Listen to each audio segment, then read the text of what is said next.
Assalamualaikum warahmatullahi wabarakatuh. Alhamdulillah anak-anakku kelas 9 MTS Nurul Ummah, hari ini kita masih bisa berjumpa kembali dalam kegiatan pembelajaran jarak jauh ya untuk pelajaran IPA Fisika. Nah, di pertemuan kali ini kita akan membahas materi bab yang kedua, yaitu tentang kelistrikan dan teknologi listrik di lingkungan di bagian pertama. Nanti bab ini akan dibagi menjadi beberapa bagian ya. Nah, untuk bab kelistrikan dan teknologi listrik ini masih ada hubungannya dengan materi yang sebelumnya, yaitu tentang atom-atom. Kenapa? Kita pelajari dulu nanti ya. Ya, sebelum kita mulai pelajarannya, mari kita awali dengan mengucapkan bacaan basmalah dulu bersama-sama. Bismillahirrohmanirrohim. Semoga dengan bacaan basmalah tersebut kita nanti belajarnya bisa lebih lancar dan lebih nyaman ya. Amin. Oke, langsung saja kita bahas materi bab 2 tentang kelistrikan dan teknologi listrik di lingkungan. Oke, yang akan kita bahas yang pertama tentang listrik yaitu listrik statis. Kalau istilah listrik itu sering kita dengar ya, kalau kita mau belajar, mau nonton TV, mau nyalain kipas, mau apa itu pakai energi listrik. Nah, listrik ini munculnya gimana sih? Munculnya dari mana? Nah, yang kita bahas yang pertama itu tentang listrik statis. Jadi listrik statis itu kumpulan muatan listrik dalam jumlah tertentu yang tidak bisa mengalir. Tidak bisa mengalir ini maksudnya statis, makanya namanya listrik statis. Nah, listrik ini muncul karena ada kumpulan muatan listrik.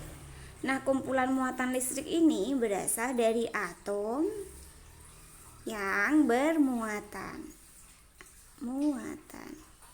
Ingat ya bahwasanya atom itu terdiri dari partikel subatom. Nah, ini ya, ada elektron, ada proton, ada neutron. Elektron ini yang mengelilingi inti atom, sedangkan proton dan neutron ini adalah yang membentuk inti atom. Nanti kalau ada elektron ini yang mengelilingi, dia itu bisa lepas atau bisa datang ke suatu atom. Nah, inilah ada elektron yang lepas atau ada elektron yang datang, inilah yang menyebabkan suatu atom itu bermuatan. Gitu ya. Kalau dia kelebihan elektron, muatannya negatif, disebut anion. Kalau dia kalau kekurangan elektron, ada elektronnya pergi, dia muatannya positif. Kalau ada elektron datang, muatannya negatif. Kalau muatannya positif disebutnya kation. Kalau muatannya negatif disebut anion gitu ya. Ion itu merujuk kepada elektronnya itu kation, kation anion, dari kata ion gitu ya. Oke, selanjutnya nih ya, listrik statis yang memuat muatan positif dan negatif memenuhi sifat-sifat muatan listrik. Nah, gini. Jadi intinya itu kalau ada benda atau ada atom yang bermuatan, itulah nanti yang mempunyai muatan dan bisa menyebabkan adanya listrik statis. Nah, misalnya Bu Dani punya dua benda, yang satu bendanya bermuatan positif, yang satu bermuatan negatif. Karena muatannya beda, ada yang positif dan negatif, maka dia akan saling tarik-menarik. Beda nanti misalnya kalau ada muatan yang positif bertemu dengan muatan yang positif juga, maka dia akan tolak menolak. Nah, besar tarik menariknya ini atau besar tolak menolaknya ini disebut sebagai hukum Coulomb. Hukum Coulomb itu berasal dari Charles Augustin Coulomb pada tahun 1786 ya. Nah, dia itu berpendapat bahwasanya besar gaya tarik menarik atau tolak menolak antara dua benda bermuatan listrik berbanding lurus dengan muatan masing-masing benda dan berbanding terbalik dengan jarak kuadrat antara kedua benda tersebut. Oke, kita lihat dulu rumusnya, nanti Bu Dani jelaskan. Oke, ini rumusnya ya. F sama dengan K itu konstanta, nilainya sama, nanti ada penjelasannya. Dikalikan Q1 kalikan Q2. Q itu muatan bendanya ya, dibagi R kuadrat. Misalnya ada dua benda nih ya. Ini jaraknya, ini R, Ini Q1, ini Q2. Nah, berarti F-nya itu sebanding dengan besarnya ini dan berbanding terbalik dengan jaraknya. Artinya apa? Artinya semakin jauh R-nya, maka F-nya semakin kecil. Gitu ya. Kalau bendanya semakin jauh jaraknya, maka gaya kolomnya semakin kecil. Kalau bendanya itu berdekatan banget, maka gaya kolomnya semakin besar. Itu karena F dan R-nya berbanding terbalik. Begitu ya. Tapi F dengan Q berbanding lurus, artinya semakin besar muatan pada benda tersebut, maka gaya kolomnya semakin besar. Seperti itu. Nah, F itu F-nya gaya tarik menarik atau tolak menolak. Kalau tarik menarik berarti muatannya berbeda. Kalau tolak menolak berarti muatannya sama gitu ya. Nah, perhatikan nilai konstanta itu nilai yang selalu tetap. Berarti nilainya selalu 9 kali 10 pangkat 9. Kayak gitu ya. Oke, kita lanjut aja bicara menciptakan benda listrik statis. Nah, listrik statis itu listrik dia tuh ada muatan listrik tapi nggak bisa menyebabkan kesetrum gitu maksudnya. Itu karena muatannya itu nggak bisa mengalir.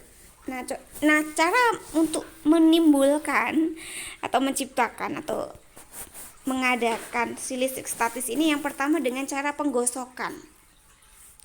Nah, penggosokan ini caranya macam-macam ya. Kita misalnya pakai sisir plastik dengan rambut manusia. Jadi setelah sisir digosokkan ke rambut, nanti sisirnya berubah menjadi negatif muatannya, sedangkan rambutnya bermuatan positif.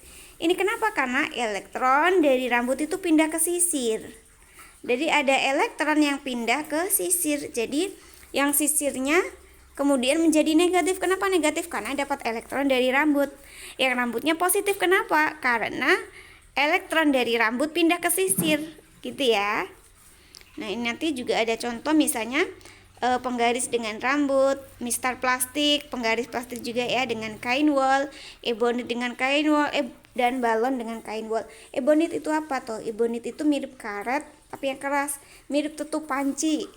Atau enggak misalnya pegangan teflon, wajan teflon penggorengan itu juga ebonit. Biasanya hitam-hitam itu loh ya. Dia itu memang bukan penghantar panas yang baik. Jadi kalau dipakai untuk tutup panci itu kalian pegang nggak panas. Ya, itu ebonit. Oke, itu yang pertama dengan cara penggosokan. Nah, cara yang kedua yaitu dengan cara konduksi. Konduksi itu apa sih? Intinya kita lihat di gambar. Jadi konduksi itu artinya benda yang bermuatan itu ditempelkan. Ditempelkan ya.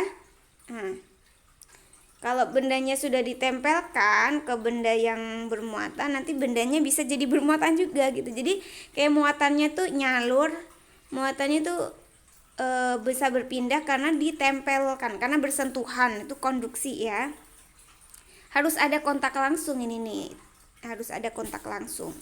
Kemudian yang ketiga yang terakhir yaitu induksi. Kalau induksi itu dia cuma didekatkan. Cuman didekatkan aja, nggak perlu kontak langsung, nggak harus nempel. Kita lihat nih contohnya pada elektroskop. Jadi ini nih alat ini nih ya, yang bentuknya lucu ini namanya elektroskop. Nah, dia itu gunanya untuk mengetahui ada tidaknya muatan pada suatu benda. Nah, kita lihat ya, pada kondisi netral daunnya biasa aja. Ini namanya daun ya. Ini kepala, ini daun. Nah, daunnya dia lurus gitu. Nah, ketika didekati dengan benda yang bermuatan, daunnya akan melebar, menjauh. Gitu. Misalnya dia didekatkan dengan benda yang bermuatan negatif. Kalau didekatkan dengan benda bermuatan negatif, maka kepalanya ini kemudian akan berisi yang positif. Kenapa? Karena yang positif ini ditarik sama yang negatif. Ingat ya gaya kolom ya. Nah, kalau yang ini diisi positif semua, berarti yang daunnya ini kan tinggal yang negatif. Nah, karena sama-sama tinggal yang negatif, dia jadi mekar gitu. Oke, Ibu jelaskan lagi. Pertama elektroskop, dia netral kan. Nah, netral, daunnya biasa aja netral, ada plus minus, ada plus minus. Ketika dia didekati benda yang positif, maka kepalanya ini akan berisi yang negatif. Karena yang negatif pindah ke situ, ini yang negatif ya. Karena yang negatif pindah ke situ, otomatis yang di sini tinggal yang positif. Karena sama-sama positif, dia saling berdekatan sehingga daunnya saling ya kayak gini gitu ya. Karena dia muatannya sama, maka si daun ini kemudian melebar gitu karena muatannya sejenis gitu ya prinsip kerjanya. Coba diperhatikan lagi di pembahasannya ini. Ini kondisi awalnya, kemudian didekati, kemudian ini hasil akhirnya. Pokoknya nanti kalau ada yang belum paham silakan ditanyakan ke ibu ya. Untuk tugasnya nanti akan ibu berikan, silakan dikerjakan. Oh, hari ini nanti tugasnya adalah praktek. Jadi nanti petunjuk prakteknya akan ibu berikan. Jadi silakan kalian nanti simak dan kerjakan tugas itu. Terima kasih ya. Sampai jumpa di pertemuan selanjutnya. Semoga bermanfaat, kurang lebihnya mohon maaf, sehat selalu. Assalamualaikum warahmatullahi wabarakatuh.